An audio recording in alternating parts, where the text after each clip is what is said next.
Welcome to another great episode of Grow Through Positivity. Today we have Reb Eliezer on from the Holy Land of Eretz Yisrael. So there's a time delay, but with today's technology, I could be in my little studio, he's in his studio.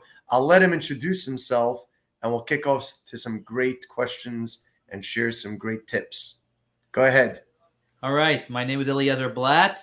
Yeah, and I said I'm here in Israel, and I do something fairly unique. I'm a speaker trainer, which means that people come to me, CEOs, business owners, high achievers, people who want to take what they have and they want to get out there. They want to speak up better in meetings. They want to do a TED talk. They want to speak in a breakout session. They just want to get better at communications. They want to get a new job, whatever it might be. They'll come to me and we'll start off whatever level they're on. Some people petrified just opening up their mouth. Their tongue cleaves to the top of their tongue, their roof of their mouth, and they shake. And I got people like that. And I got people who've been speaking for 20 years and just want to get better at everything in between. So they come to me and I work with them how to prepare, how to develop, and how to deliver their speeches. And I do it all over the world. Awesome. So that is something that I'm very passionate about. As those that follow my LinkedIn profile, I put that little piece of information that I do speaking. Some people know me as doing some public speaking work. So me and you are going to have to connect so that I could learn and perfect and improve. But it's not my priority right now. It's not what I'm focusing on. So tell me a little bit in regards to how did you get into this as a profession? So this is not one of the things that say, when I grow up, I want to become a public speaking teacher. My background, I was a musician, a professional drummer, a child singer, actor, dancer. So I was always in front of crowds and I always loved it. And when I was 10 and when I started playing the drums, I got into a band and I was playing for a big band. We were going to make it with videos and records. And then after that didn't work out and my band broke up, later on, I came to Eretz Yisrael. I came to Israel to check out my Jewish heritage and decided to stay. I loved it so much. And while I was here, we had a corporate public speaking fellow who came in and he said, you guys could really use some help with your presentation skills, public speaking. So what was my job? Also, another thing that I did for 6 years is I made television shows. I worked for The Cosby Show, MTV, Reading Rainbow. So I was working with the best producers and directors. So all that together, I was being groomed to direct people onto TV. So with that and my coaching that I got from sports that I played and from music, I had the best coaches. So all I had to do once I got to Israel, and we had this corporate public speaking fellow who was teaching the class. I watched him. He taught me everything he knows. And once he taught me, I started to teach here in Israel, and then I started to get invited to other places. When I got into certain cities, they had businesses that asked me to work with them, and the local hospital that had Jewish surgeons said, "Could you work with us?" And before I knew it, Ellie, I was flying around the world doing public speaking training. So it fell in my lap. I had the coaching skills. I had the communication skills. And then I think as a speaker trainer, there's a lot to do with personality. Like any coach, as you know, it has to fit. The client has to be comfortable. So we just started to feel that I saw that all the things that God has given me, all my talents and skills were perfect for this area. And I was doing it as a side job. I was still playing drums and I had other jobs. But after a while, I realized I had to spread my wings. And now this is what I do full time in Israel, online, and in person all over the world. I've been to South Africa, Germany, England, Canada. I go to America a few times a year. And of course here in Israel. So I can honestly say I love my job, and my clients they speak for themselves.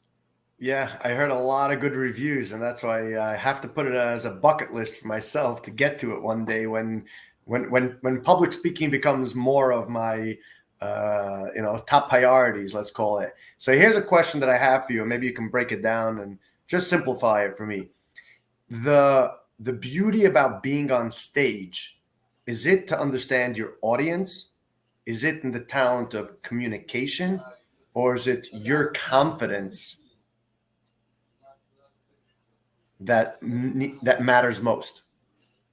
I think it's all three. I mean, the most important thing when you're up there is to be able to share what you've become an expert in, and anything you're speaking about, you become the expert in that. You've talking about a book, you've read that book. You're talking about you're an art specialist, you did that. Whatever you did, you're the expert, and your audience wants to hear what you have to say. You need to be confident up there. You need certain skills, but the main mindset is just how can I take what I know and deliver it to this audience so that it can better their life somehow. Can you share any of those secret skills for someone that's never been on stage to say, maybe I have that. Maybe that's something that I should tap into? One of the big things that I deal with my clients many times has to do is when they get up there, they're thinking all about what's the audience thinking of me? What if I make a mistake? What if I'm not clear? What if they poke a hole in my argument? That's a little higher fear if people get to that point. But the thing is, the best thing to do is not to worry about yourself up there, but just think, wow, the mindset I have is to be able to deliver something to this audience so that then when they leave, they say, wow, I'm somehow a better person than when I came in to hear this person speak. And if you can have that mindset, it takes it off. Oh, what if I make a mistake? Let me give you an example. If you, Elliot, you were giving out $1 million checks to your audience, someone said, I'm going to sponsor your audience. If they stay and watch your talk right throughout the whole thing and don't get distracted, I will give at the end, give you $1 million to give each one of your audience members. Now, if you were the speaker, what if a guy got up and wanted to go to the bathroom? You would jump in front of him. What if someone went to open their phone? They wanted to look. You would do anything it takes to prevent them because you know the benefit is going to be $1 million. And you should know when you get up there and you're giving your gold, your information, it's like $1 million. So you have to think, I'm up here now, not for me, but I can better them somehow. And if you do that, it takes a lot of the pressure off your performance of being fearful of it. Okay, so here's a trick question. Is that like for preparation in going on to stage, or is that the mindset while they are on stage? That's your mindset when you're there on stage. I mean, you're assuming that you prepared your talk. Now you're up there, you've done the work, and now you have to go in front of that crowd with that mindset. But that's after you've prepared and you're ready to go.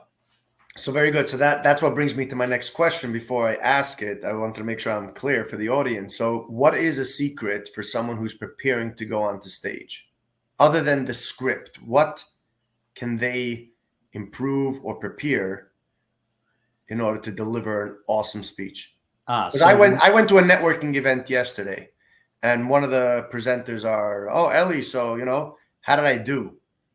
And I was thinking to myself, like, wow, he must have not been confident enough that he did a great job, or maybe he wasn't prepared enough, or maybe he just really wanted some feedback. I wasn't sure myself, so I didn't even know how to answer him. I mean, I think he did awesome, but I wasn't sure what he was looking for. So maybe that clears a little bit. Yeah, I don't know what he was looking for. I don't know what he was looking for either. But when someone says, first of all, one of the golden rules I like to share with people is after someone comes off stage, they don't. It's not the time for feedback. That's not the time. Maybe after it cools down. After someone speaks, what they want is, wow, that was awesome. That was great. I'm so glad you came here. I mean, you don't have to lie if it wasn't good, but I'm so happy you took the time. You seem so knowledgeable in this thing. Positive feedback. I wouldn't.